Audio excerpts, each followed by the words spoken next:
अस्सलाम वालेकुम viewers, welcome back. मेरा नाम आमिर शहजाद है और मैं ऑनिक्स इंटरनेशनल सर्विसेज में एज अ वीज़ा कंसल्टेंट काम करता हूँ। आज का जो हमारा टॉपिक है कि वो कौन सी कंट्रीज़ हैं जहाँ पे पाकिस्तानी इजीली वीज़ा ट्रैवल कर सकते हैं, लाइक वीज़ा ऑन अराइवल ले सकते हैं, और जहाँ पे उनको वीज़ा नहीं चाहिए, या ऐसी कौन सी कंट्रीज़ हैं जहाँ पे अगर पाकिस्तानी अप्लाई करे तो उनका वीज़ा रिफ्यूज़ नहीं होगा। और कुल मिला के बात करें तो ये ऑलमोस्ट 80 के करीब ये कंट्रीज़ बनती हैं जहाँ पे पाकिस्तानी इजीली ट्रैवल कर सकते हैं। सबसे पहले हम बात करेंगे ऐसी कौन सी कंट्रीज़ हैं जहाँ पे पाकिस्तानी वीज़ा फ्री ट्रैवल कर सकते हैं। वीज़ा फ्री ट्रैवल का मतलब क्या होता है कि आपको वहाँ जाने से पहले वीज़ा एक तो रिक्वायर्ड नहीं होता, दूसरा ये होता है कि आपको वहाँ पहुँच के वीज़ा की फ़ी भी पे नहीं करनी पड़ती। आप एयरपोर्ट पे जस्ट लैंड करते हैं, उनकी रिक्वायरमेंट्स को पूरा करते हैं और आपको एयरपोर्ट पे ही स्टैम्प करके जाने दिया जाता है। बेसिक रिक्वायरमेंट्स होती हैं, आपके पास रिटर्न एयरलाइन का टिकट होना चाहिए, आपके पास होटल बुकिंग होनी चाहिए और डेफ़िनेटली आपके पास शो मनी होनी चाहिए। देन आप इन मुल्कों में एंटर हो सकते हैं।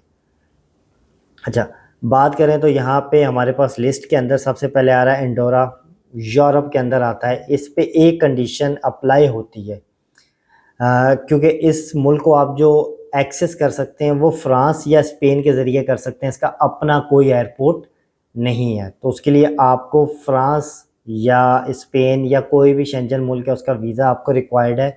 आप फ्रांस के ज़रिए और स्पेन के ज़रिए इस मुल्क के अंदर इंटर हो सकते हैं। इस मुल्क का आपको वीज़ा नहीं चाहिए। बाकी आपको लिस्ट में नाम नज़र होंगे।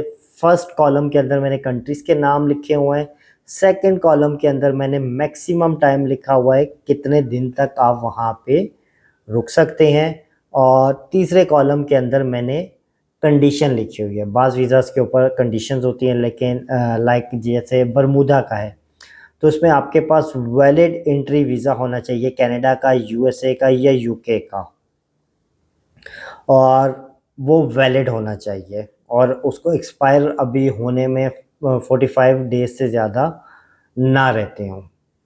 इसका मतलब ये है कि वो 45 डेज़ तक वैलिड होना चाहिए, तब आप इस मुल्क के अंदर एंटर हो सकते हैं। तो यहाँ से आप ये पोस्ट करके सारी रिक्वायरमेंट्स देख लीजिएगा।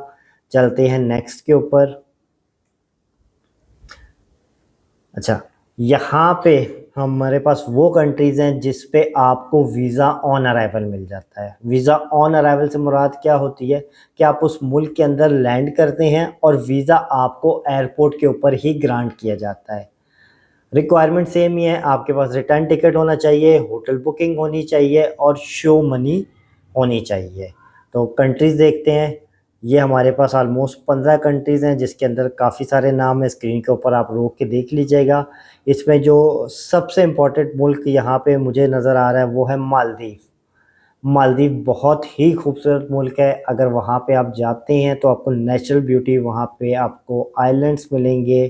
अगर आप वाटर एक्टिविटी करना चाहते हैं, वाटर एक्सपोर्ट करना चाहते हैं, तो उसके लिए ये मुल्क बेस्ट है। लाइक इस पे ज़्यादातर जो न्यूली मैरिड कपल्स होते हैं वो हनीमून के लिए जाते हैं, इस मुल्क को सिलेक्ट करते हैं। तो आप मस्ट विज़िट कीजिएगा। इसके लिए आपको वीज़ा की कोई रिक्वायरमेंट नहीं है, जस्ट आप रिटर्न टिकट लें, होटल बुकिंग करें और आपके पास शो मनी होनी चाहिए। एयरपोर्ट पे पहुंचेंगे, आपको वहीं पे वीज़ा स्टैम्प कर दिया जाएगा। वीज़ा की फ़ी आपको वहाँ पे करनी पड़ेगी। तो ये सारी डिटेल मैंने स्क्रीन के ऊपर मेंशन की हुई है। अब आ जाते हैं मोस्ट इम्पॉर्टेंट, जिसका आप सब लोगों को इंतज़ार था। आखिर वो कौन से ऐसे मुल्क हैं जिनका अगर आप वीज़ा अप्लाई करें तो ये आपका वीज़ा रिफ्यूज़ नहीं करते। तो 48 कंट्रीज़ हैं। 48 कंट्रीज़ के अंदर जब भी आप वीज़ा अप्लाई करेंगे इन कंट्रीज़ के अंदर, तो आपका वीज़ा रिफ्यूज़ नहीं होगा। और ये माइंड में रखिएगा, मैं इस वक्त बात कर रहा हूँ ई वीज़ा की, स्टिकर वीज़ा की बात नहीं कर रहे। अगर इनके आप ई वीज़ा को अप्लाई करते हैं तो ये आपको रिफ्यूज़ नहीं करेंगे।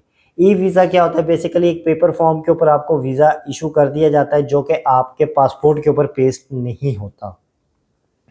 बाकी और कोई डिफरेंस नहीं होता। लाइक ट्रैवल हिस्ट्री में भी काउंट होता है। अगर आप ट्रैवल करके आते हैं, आपके पासपोर्ट के ऊपर इन आउट की स्टैंप लग जाती है, तो आपकी ट्रैवल हिस्ट्री में काउंट होता है। बहुत से लोगों ने इसको मिसकॉन्सेप्शन बनाया हुआ है कि अगर हमारे पासपोर्ट के ऊपर स्टिकर वीज़ा नहीं होगा तो वो ट्रैवल हिस्ट्री में काउंट नहीं होगा। ऐसा बिल्कुल भी नहीं है। ई वीज़ा भी बिल्कुल ट्रैवल हिस्ट्री में काउंट होता है। तो अब यहाँ पे लिस्ट देख लेते हैं। आपके सामने ये स्क्रीन के ऊपर लिस्ट आ रही है, वन बाय वन मैंने सामने। इसमें सबसे मोस्ट इम्पोर्टेंट आप कह लें अज़रबैजान है। बहुत लोग यहाँ पे जाते हैं। अगर आपको यूरोप का लुक चाहिए और इस तरह का आपको व्यू चाहिए, लाइक आप चाहते हैं कि मुझे यूरोप वाली फीलिंग आए, तो आप अज़रबैजान का वीज़ा अप्लाई कर सकते हैं। ये वीज़ा 4 घंटे में भी आपको मिल जाता है और नॉर्मल इसका जो प्रोसेसिंग टाइम होता है वो ऑलमोस्ट 3 दिन का होता है। 3 दिन के अंदर ये वीज़ा आपको ईज़िली मिल जाता है। और ये स्क्रीन के ऊपर आपके सामने ये सारी की सारी कंट्रीज़ आ रही हैं। इनमें अगर आप वीज़ा को अप्लाई करते हैं तो आपका वीज़ा कभी भी रिफ्यूज़ नहीं होता। तो अगर आपको इन कंट्रीज़ में से किसी में भी ट्रैवल करना हो, ई वीज़ा लेना हो, आप हमारी सर्विसेज ले सकते हैं। हमारे कॉन्टैक्ट नंबर आपको स्क्रीन पे भी नज़र आ रहे होंगे, नीचे डिस्क्रिप्शन भी मौजूद है। और ये सारी कंट्रीज़ की लिस्ट मैं आपके लिए ईज़िली कर दूँगा, डिस्क्रिप्शन में डाल दूँगा, ताकि आपको ये ईज़िली इसको आप सर्च आउट कर सकें। तो आज के लिए इतना ही रखते हैं। उम्मीद है कि आपको वीडियो पसंद आएगी। वीडियो पसंद आई है तो उसको लाइक, शेयर और सब्सक्राइब ज़रूर कीजिएगा। खुदा हाफ़िज़।